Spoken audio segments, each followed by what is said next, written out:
There's only one way to answer John Oliver's diatribe against Israel. But first, let's hear what he had to say.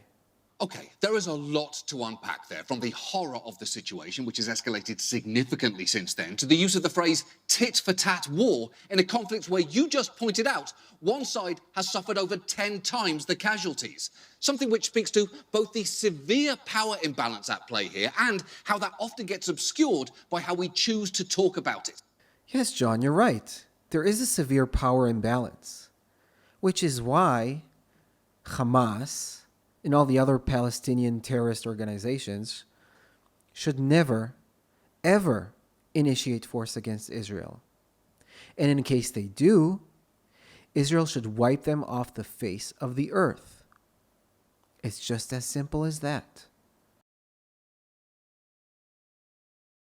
Okay, now I could technically stop the video here, and it would be fun in a way to just stop it here, but I do want to answer what he has to say from a moral and logical perspective. I mean, first of all, the entire concept of just pointing out to the inequality between Israel and Hamas, I mean, that's just arbitrary. It's just an arbitrary argument that he does not explain why he chose that as the moral standard by which to judge this conflict. I mean, just as he arbitrarily said, okay, there's an inequality, therefore Israel bad, I could just take that inequality and say Israel good. I mean, it's just as arbitrary, and as a matter of fact, pointing out to Israel's, technological and military superiority correlates more to reality. So you could just, in a way, you can just say that as an argument, and that would make more sense than what John Oliver is saying. Because, well, if Israel is stronger, then, it should win the war, and Hamas should not initiate force against it. So just as his argument is illogical or arbitrary, you can take his exact method of thinking and just apply it in reverse. And what can he say against it? Nothing. But let's do what John Oliver did not do and ask ourselves, how do we approach this issue from a moral, objective perspective? So I think, in any conflict in any war, you need to ask yourself two questions, basically. The first one is, who initiates force? The initiator of force is the bad guy, okay? Because we don't like force. Force is evil. Force is bad. When you initiate force, that makes you the bad guy.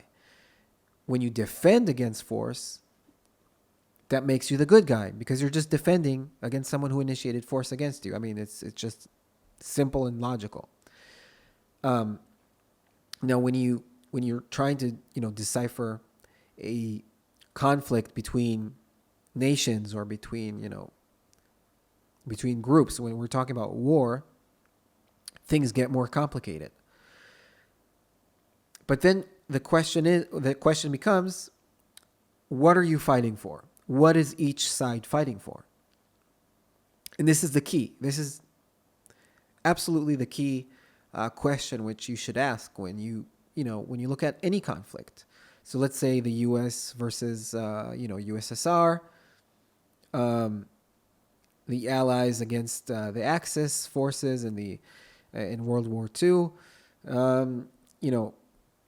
and this conflict. So now this may get complicated and you may disagree, but I think the essentials are fairly simple. Hamas, and again, the other terrorist organizations, the Palestinian Jihad, Islamic Jihad, and others, they basically, what they want is Islamic totalitarianism. I mean, that's their official stance. They want to impose. I mean, that is what's happening in Gaza right now. Okay, they Hamas are the rulers of Gaza, and they're implementing a kind of totalitarian version of a reactionary Islamic religion. Okay, so that's what they want. They want to subjugate whoever they conquer by force to, Sharia law, basically a theocracy. Now, Israel, this may be a little bit more complicated to try to comprehend what Israel is fighting for, because, as someone who lives in Israel, I can say they're not really fighting for anything right now. But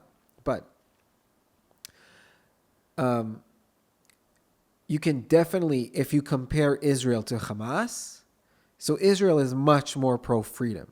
Okay, Israel is pro-liberty, pro-individual rights more than Hamas is. So, we can, trust me, I can criticize Israel until, give me an entire week and it won't be enough, because it is descending into fascism. But it is still way, way, way better than Hamas, what Hamas has to offer, meaning there is more freedom on the Israeli side.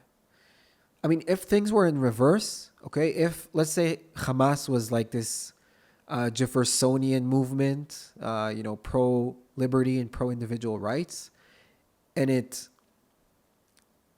engaged in war with Israel, I would be on the Hamas side. I would be like, yeah, I want to join Hamas and fight Israel, because Hamas, they're the ones who are, advocating liberty.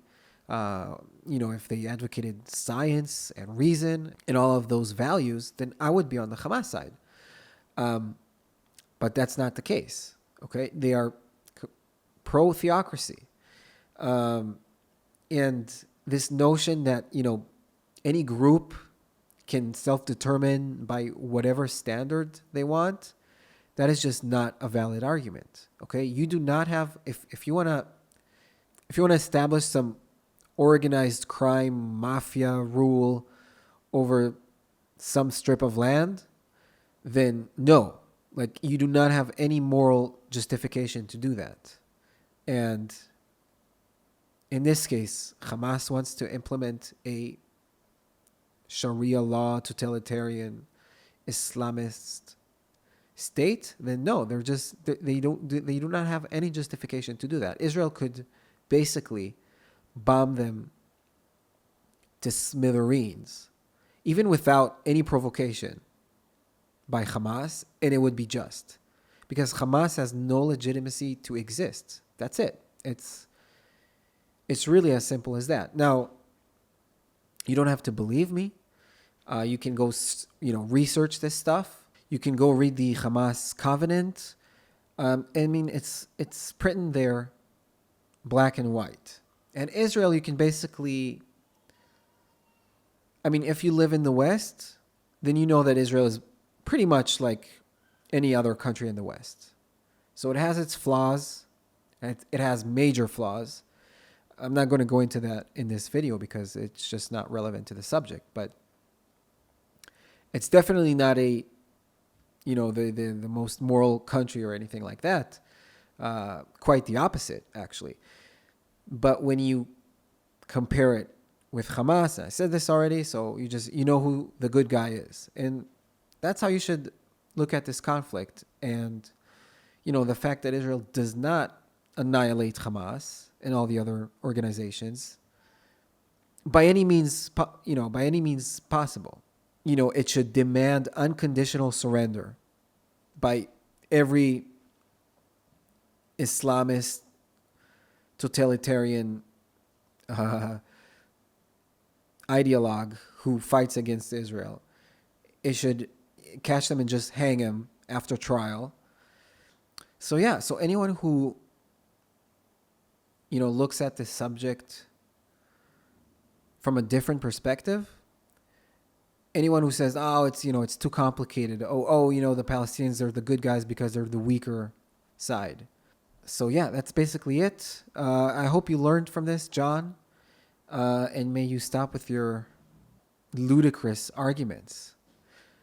I mean, just this one last point, because, he had this saying, he had in his segment, he actually said something along the lines of, Hamas fires rockets at Israel, but Israel intercepts them at midair, so they don't actually, so they don't inflict that much damage on the Israeli civilians.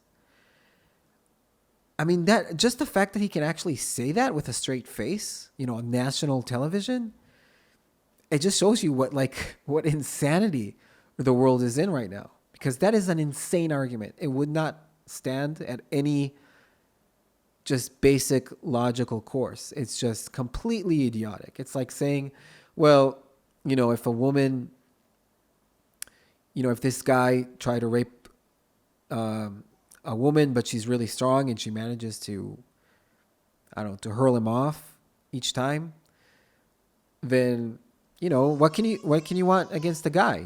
He's just trying, but he can't actually rape her. So we can't blame him. I mean, that's literally what you can take from his statement, which is just completely stupid. So seriously, John, you are stupid, and your viewers who like you, they're stupid as well. And I just hope you stop with your stupidity.